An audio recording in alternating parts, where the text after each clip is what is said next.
O Senhor esteja convosco. Ele está no meio de nós. Proclamação do Evangelho de Jesus Cristo segundo Lucas. Glória a vós, Senhor. Naquele tempo, Jesus levou consigo Pedro, João e Tiago e subiu a montanha para rezar. Enquanto rezava, seu rosto mudou de aparência e sua roupa ficou muito branca e brilhante.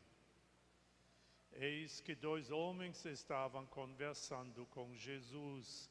Eram Moisés e Elias. Eles apareceram revestidos de glória e conversavam sobre a morte que Jesus iria sofrer em Jerusalém. Pedro e os companheiros estavam com muito sono. Ao despertarem, viram a glória de Jesus e os dois homens que estavam com ele. E quando estes homens se iam afastando, Pedro disse a Jesus: Mestre, é bom estarmos aqui. Vamos fazer 3 tendas, uma para ti, outra para Moisés e outra para Elias. Pedro não sabia o que estava dizendo.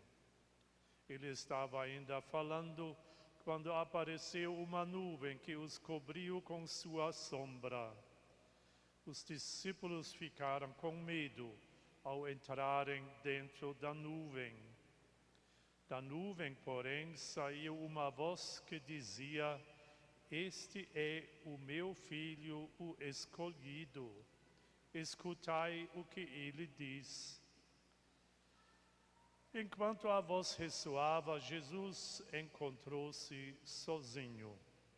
Os discípulos ficaram calados e naqueles dias não contaram a ninguém nada do que tinham visto. Palavra da salvação. Glória a vós, Senhor.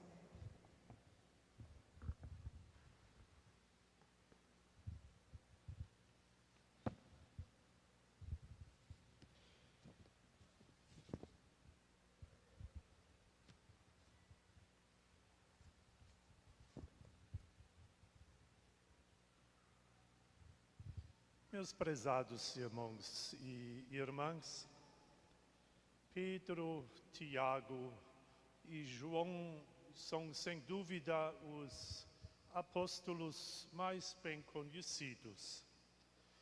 E esses 3 eram também os mais difíceis, os mais complicados entre os 12 apóstolos.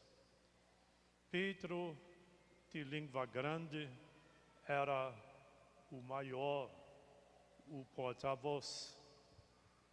João e Tiago, filhos do trovão, que brigam entre si sobre quem seria o maior. E parece que Jesus tinha lançado um olhar especial aos 3, e às vezes ele leva justamente estes 3 consigo. Por exemplo, quando ressuscita a filha de Jairo, do chefe da sinagoga. Também no Horto das Oliveiras, os 3 se encontram perto do Mestre.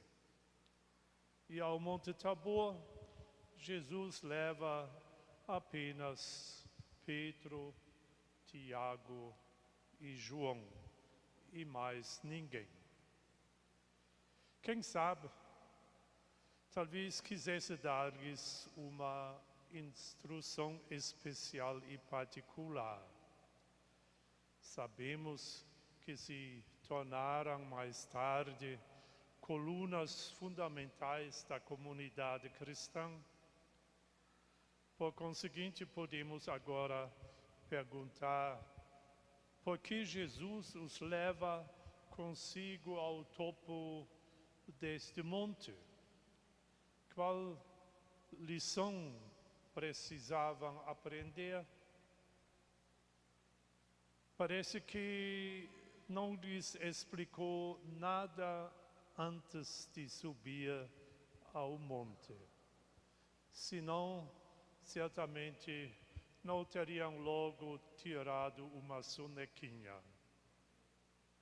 Imaginem uma vez, Jesus os leva especialmente consigo e ele mesmo reza e os três se deitam na grama para cochilar, como fariam também mais tarde no Horto das Oliveiras, enquanto Jesus rezava, suando sangue, enfrentando as suas últimas horas de vida, eles estão lá cochilando.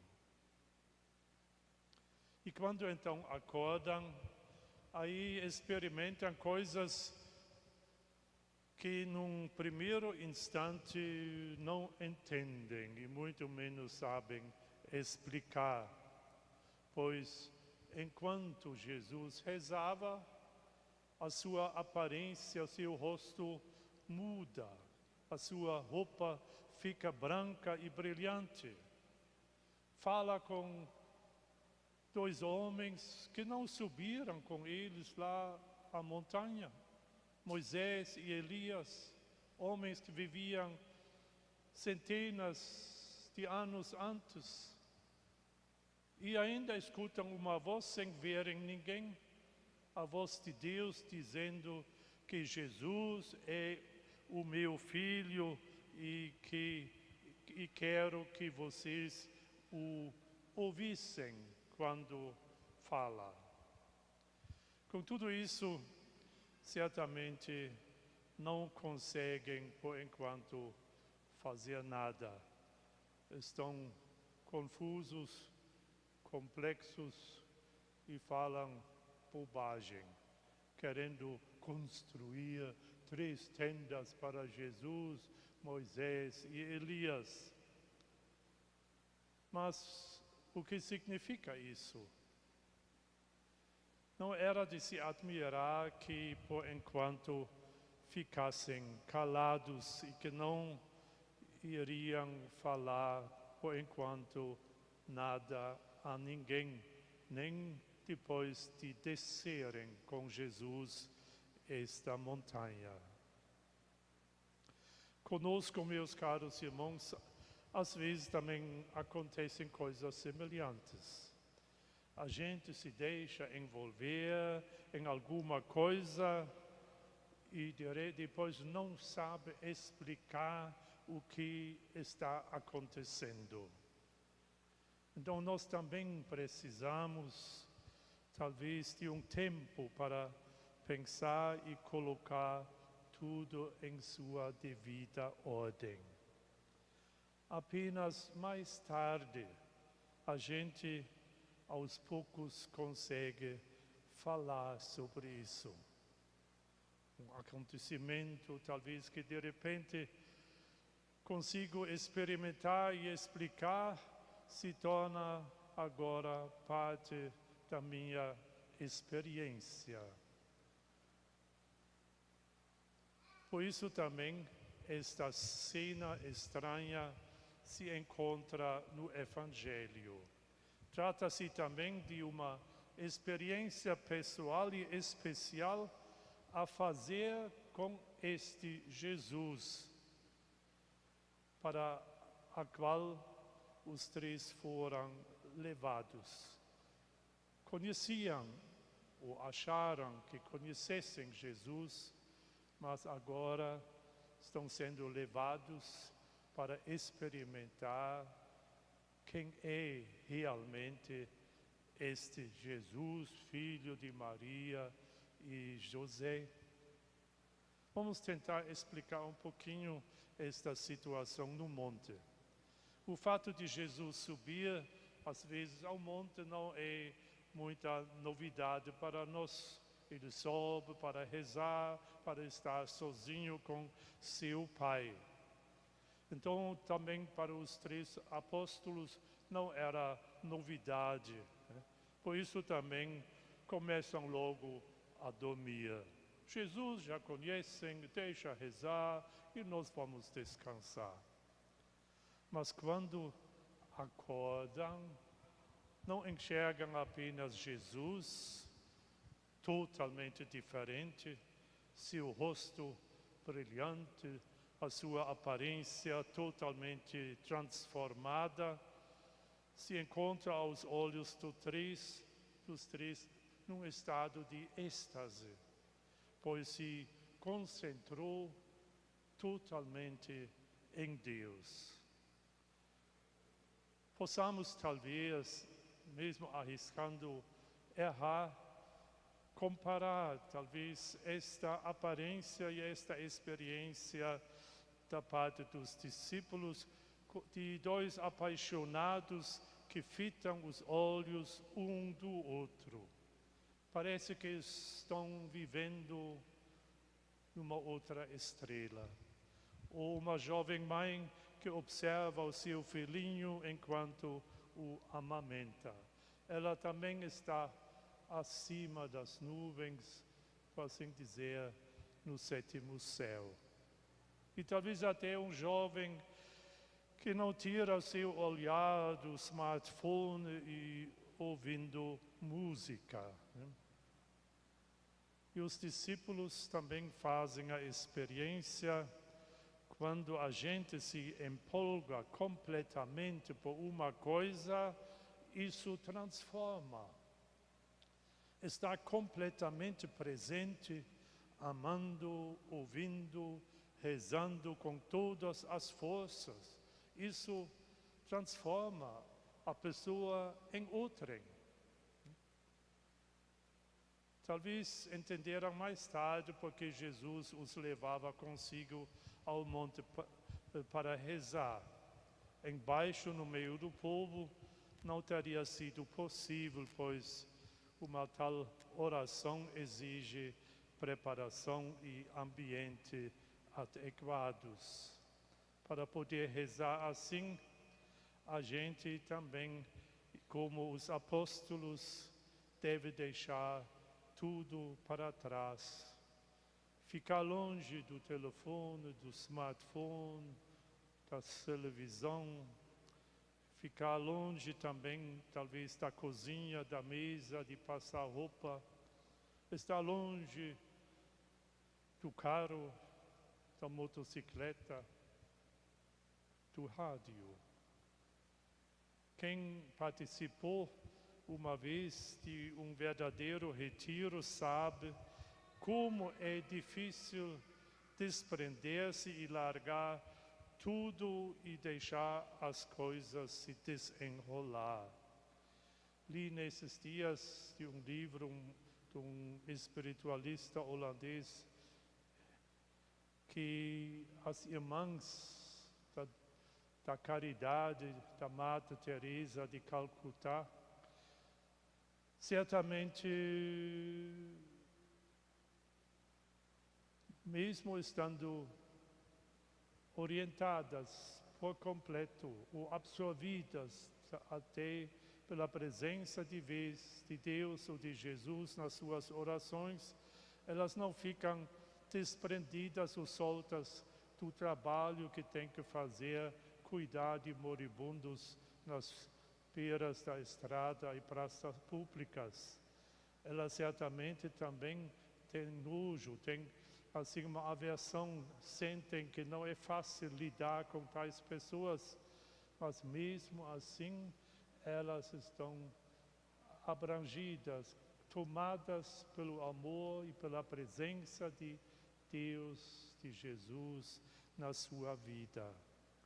E isso justamente é necessário, precisar chegar a aceitar a presença de Deus também, não somente nas horas de felicidade, de bem-estar, de euforia, mas também sustentar-se na hora de sofrer, de carregar cruzes, enfrentar doenças e sendo humilhado pelas experiências boas que fizemos em outras horas. Então, eles sabem agora também como é bom e necessário ter um tempo para Deus, para conseguir força, fazer a experiência que Deus, que Cristo realmente está presente na minha vida. E então, como as irmãs e todos que fazem essas experiências com Deus, enfrentam as situações piores, convictas ou convictos que Deus, que Cristo está com eles.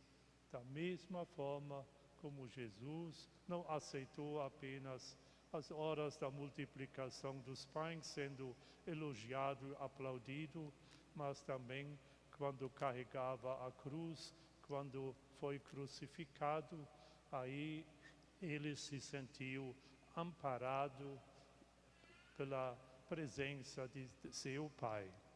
E nós também precisamos também de vez em quando, em certos momentos como os apóstolos, onde nos sentimos assim bem pertinho de Jesus, ou melhor, experimentando que Jesus também estava dentro do meu coração. E esta experiência de Cristo no nosso coração devemos levar também para dentro da nossa vida, das nossas famílias, dos nossos afazeres, das dificuldades que enfrentamos. Os discípulos então presenciam a conversa de Moisés e Elias. Moisés e Elias são os dois maiores profetas para os judeus. Eles conversam sobre a morte de Jesus em Jerusalém. E apenas depois da Páscoa, os discípulos compreendem qual era o sentido de tudo isso. Jesus fazem a experiência, os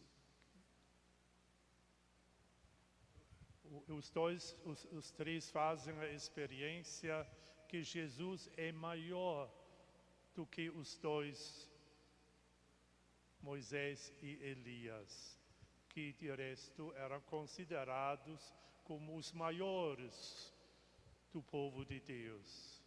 Pois em Jesus se cumpriu o que os profetas anunciavam. E justamente esta voz que saiu da nuvem confirma isso. Jesus é maior profeta que Moisés e Elias. Ele é meu filho, é o Filho de Deus.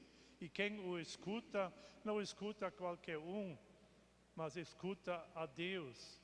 E escutar, ouvir, significa obedecer. A gente ouve, e obedecer vem do ouvir. Às vezes também o pai diz ao filho, corrigindo, você não quer escutar, você não quer ouvir o que eu estou falando? Com outras palavras, você não quer obedecer? E como nós tratamos a palavra que Jesus nos dirige nos evangelhos? Ele o fala, o pai diz, escuta o que ele diz e obedeça. Coloca em prática e aí você vai fazer a experiência que Jesus está com vocês, como era presente na vida de Moisés e Elias e mais tarde também na vida dos discípulos. Acredito que também na nossa vida existem momentos de transformação, momentos nos quais sentimos Deus bem perto de nós, sendo compenetrados pela sua proximidade. Existem também outros tempos nos quais enxergamos apenas as sombras, as nuvens, a escuridão, como já mencionei. Os discípulos fizeram a seguinte experiência: Deus está sempre presente. E Deus está presente tanto na luz, na alegria, quanto na escuridão. E esta presença podemos experimentar na vida e também podemos, seguindo o exemplo de Jesus, experimentar na nossa morte.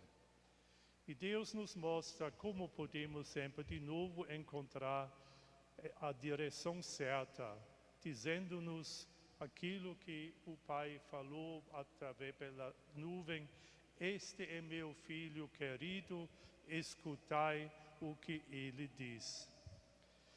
Caros irmãos, acabamos então de assistir pelo Evangelho a um exemplo de formação dos discípulos Pedro, João e Tiago. Não precisamos ficar tristes se ainda nos faltam tais experiências. Também os apóstolos precisaram antes vivenciar a morte e a ressurreição de Jesus até que conseguiram compreender este Jesus e sua missão. Quem sabe nós também necessitamos de tempo até que entendamos que a oração e uma profunda lição a Deus nos consigam transformar totalmente. Talvez vai demorar ainda um bom tempo até que compreendemos o que significa Jesus é o Filho de Deus e quem o escuta, escuta a Deus. É bem possível que Jesus precisa ainda muitas vezes nos levar consigo até que conseguimos realmente crer nele. Mas Deus sempre está presente, seja no escuro, seja no claro, dentro de nós. Não importa, nós temos ainda tempo. O que importa é que acordemos na hora certa, quando chegar a nossa vez de ficar acordado, não dormindo, seguindo o exemplo de Pedro, Tiago e João. Amém.